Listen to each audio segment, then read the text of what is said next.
Very good morning to all. Class 8, chapter number 19, National Movement and Independence from Social Studies textbook. And today my topic are National Movement after 1885, a nation in the making, and second, formation of Indian National Congress. इस chapter के माध्यम से आज आप समझेंगे भारत के अंदर Indian national Congress की स्थापना कैसे हुई और उसमें कौन कौन से लोग पार्टिसिपेट किए।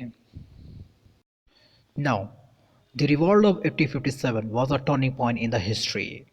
The period after the revolt witnessed major changes. जैसे कि आप जानते हैं रिवॉल्ट ऑफ 1857 यानी 1857 की क्रांति को आप जानते हैं कि भारत की यह एक ऐसी क्रांति थी जिसने भारत के इतिहास को पलट कर रख दिया। इस क्रांति के बाद भारत के अंदर के लोगों के अंदर विश्वास पैदा हो गया और लोगों के अंदर राष्ट्र भावना की जागृत हुई। इस चैप्टर में आज आप समझेंगे कि भारत के अंदर कैसे इंडियन नेशनल कांग्रेस की स्थापना होती है। जैसे कि मैंने आपको बताया the revolt of 1857 was a turning point in the history, मतलब 1857 की एक ऐसी क्रांति थी जो भारत के इतिहास को पलट करके रख देती है। जब 1857 की क्रांति के बाद भारत के अंदर लोगों की राष्ट्र भावना जागृत होती है। द रिवॉल्ट ऑफ 1857 के बाद यानी 1857 की क्रांति के बाद संपूर्ण भारत ब्रिटिश क्राउन के अधीन चली जाती है। अंग्रेज सिर्फ यहाँ तक नहीं रुकते बल्कि वो डिवाइड एंड रूल पॉलिसीज के लेके आते हैं। Means to prevent the occurrence the another such revolt the British introduced the divide and rule policies. मतलब 1857 की क्रांति के बाद जो संपूर्ण भारत लगभग ब्रिटिश क्राउन यानी कि जब भारत के अंदर ब्रिटिशर्स शासन करने लगे थे तो संपूर्ण भारत उनके आया था। इसके साथ ही साथ अंग्रेज सिर्फ यहाँ तक नहीं रुके बल्कि उन्होंने फूट डालो और राज करो शासन नीति को भी लाया था। इसे आप इस तरह भी समझ सकते हैं 1857 की क्रांति के बाद भारतीय इतिहास में काफ़ी परिवर्तन देखने को मिलते हैं। जैसे कि मैंने कई बार आपको बताया 1857 की क्रांति के बाद संपूर्ण भारत ब्रिटिश क्राउन के अधीन चली जाती है। मतलब अब भारत पे शासन राजाओं को हट करके वहाँ पर ब्रिटिश शासन आ गई थी। इसके साथ ही साथ ब्रिटिशर्स सिर्फ यहाँ तक नहीं रुके बल्कि उन्होंने एक पॉलिसी लाई थी जिसका नाम था डिवाइड एंड रूल पॉलिसीज। इसका मतलब फूट डालो और शासन करो की नीति। जब भारतीय के अंदर यह विश्वास हो गया कि ब्रिटिशर्स अब उनके साथ अच्छा नहीं कर रहे हैं तो भारतीयों के अंदर राष्ट्र भावना जागृत हुई और देश को आज़ाद कराने के लिए वो अपने तत्पर थे। But now the Indians realized that their welfare was not a matter to conserve for the British government. This gradually led to the feeling of nationalism in the Indians. जब भारतीयों के साथ अंग्रेज अच्छा नहीं करते थे यानी कि जब भारत ब्रिटिश शासन के अधीन हो चुकी थी तो भारत के लोगों को अब विश्वास हो चुका था कि अब भारत देश को आज़ाद कराना बहुत ही ज़रूरी है, क्योंकि उन्होंने डिवाइड एंड रूल पॉलिसी यानी कि फूट डालो और राज करो नीति भी लाए थे जिसके तहत हर भारतीय को पसंद नहीं आता था। इसके साथ ही साथ अब भारतीय को अब ऐसा महसूस होने लगा था कि ब्रिटिश शासन के अधीन उनकी विकास नहीं हो सकती है। तो उन्होंने यह महसूस किया कि अगर वो अपने भारत का कल्याण चाहते हैं यानी भारत देश को आज़ाद करना चाहते हैं तो ब्रिटिश शासन के अधीन नहीं हो सकते। तब जाकर के हर भारतीय के अंदर धीरे धीरे यह राष्ट्र भावना जगी कि अब भारत देश को ब्रिटिश शासन के अधीन नहीं रखना है। Now national movement after 1885, a nation in the making. As you learn that due to the oppressive attitude of the British, the Indian people realized that their own strength and thus the spirit of nationalism was infused into them, which ultimately led them to independence. From 1885 until we got independence in 1947, there were many such incidents occurred that were etched in memory of history. जैसे कि आप यह जानते हैं the revolt of 1857 1857 की क्रांति के बाद भारत पे यानी संपूर्ण भारत पर ब्रिटिश शासन अपनी अधीन कर लिया था।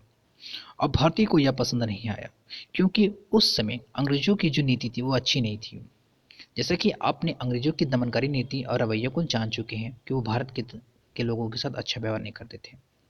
अब भारतीय लोगों को अब अपनी ताकत का एहसास हुआ कि अब हमें देश को आज़ाद कराना है और इस तरह भारतीय लोगों के अंदर राष्ट्र भावना प्रेरित हुई। जिसने अंततः अपने भारत देश को आज़ाद कराने के लिए एक अक्षम बने। अब 1885 से लेकर के 1947 तक भारत जब हमें आज़ादी नहीं मिली थी, तब उसमें ऐसी कई घटनाएं थी जो भारत के इतिहास में यादें में गड़ी हुई हैं। आज हम उन इतिहास को यानी उन घटनाओं का अध्ययन करेंगे जिन्होंने देश की स्वतंत्रता की ओर को बढ़ाया। उनमें से एक घटना है formation of the Indian national Congress. मतलब आज हम लोग जानेंगे भारतीय राष्ट्रीय कांग्रेस की स्थापना कैसे हुई। वैसे तो बहुत सारी घटनाएं हुई, लेकिन आज हम इस चैप्टर के माध्यम से इंडियन नेशनल कांग्रेस को समझेंगे। Now, the Indians began forming political organizations to discuss their problems and forward their demands like the Pune Sarvajanik Sabha, the Indian National Association, the modern Mahajan Sabha, the Bombay Presidency Association, and later the Indian National Congress. These associations they aimed to empower people to take decisions regarding their country's affairs. आप यहाँ पर जान चुके हैं, जब भारत में British शासन अधीन हो चुका था, तो भारत में ब्रिटिशर्स की हुकूमत चलने के कारण से भारतीयों को नहीं चल पाती थी, जिसके कारण से भारतीयों के अंदर रोष पैदा हो गया। इस रोष को तब्दील करने के लिए भारतीयों ने अब कुछ संगठन बनाने लगे, जैसे कि अब भारतीयों ने अपनी समस्याओं पर चर्चा करने के लिए राजनीतिक संगठन को बनाना शुरू कर दिया। जैसे कि आप यह समझ चुके हैं कि भारत के अंदर जब ब्रिटिश शासन आ चुका था, तो हर भारतीय के अंदर यह रोष पैदा हो चुका था, क्योंकि ब्रिटिशर्स भारत के साथ अच्छा व्यवहार नहीं करते थे। अब भारतीयों ने अपनी समस्याओं पर चर्चा करने के लिए कुछ राजनीतिक संगठन बनाने लगे, और यह संगठन कई क्षेत्रों में बने, भारत के कई हिस्सों में बने, जैसे कि द पूना सार्वजनिक सभा, इंडियन नेशनल एसोसिएशन, मॉडर्न महाजन सभा, बॉम्बे प्रेसिडेंसी एसोसिएशन, और बाद में जो बनता है इंडियन नेशनल कांग्रेस। हर पार्टी को सफलता प्राप्त नहीं हो पाती, लेकिन 1885 में जब इंडियन नेशनल कांग्रेस की एस्टैब्लिश्ड होती है, तो भारत को आज़ाद कराने के लिए एक महत्वपूर्ण भूमिका निभाता है इंडियन नेशनल कांग्रेस, जिसे आप आगे समझेंगे। जैसे कि मैंने बताया कि आप आगे इंडियन नेशनल कांग्रेस को समझेंगे। हर क्षेत्र के अंदर एक पार्टी बनाई जाती थी, और यह पार्टी इसलिए बनाई जाती थी कि वह अपने भारत देश की समस्याओं का उस पर चर्चा कर सके, लेकिन हर पार्टी को सफलता नहीं मिल पाती है। हर पार्टी भारत के विषय में चर्चा करती है, लेकिन हर पार्टी को सफलता नहीं मिल पाती, जैसे मैंने आपको बताया। लेकिन 1885 में जब इंडियन नेशनल कांग्रेस की एस्टैब्लिश्ड होती है, यानी कि स्थापना होती है, तब वो भारत देश को आज़ाद कराने के लिए एक महत्वपूर्ण भूमिका निभाता है। और हर पार्टी इसलिए बनती थी कि वो देश के बारे में कुछ चर्चा कर सकें और अपने निर्णय दे सकें, क्योंकि पार्टी के माध्यम से हम अपने विचार सरकार तक पहुंचा सकते थे, क्योंकि उस समय जो सरकार थी वो ब्रिटिश गवर्नमेंट थी। तो आप समझ गए हों पार्टियां क्यों बनाते थे। Formation of Indian National Congress. As a reaction to all this, Indian National Congress was established in Bombay in December 1885. 72 delegates from all over the country meet here. A retired British official A.O. Hume played an important role in bringing Indians from various regions together.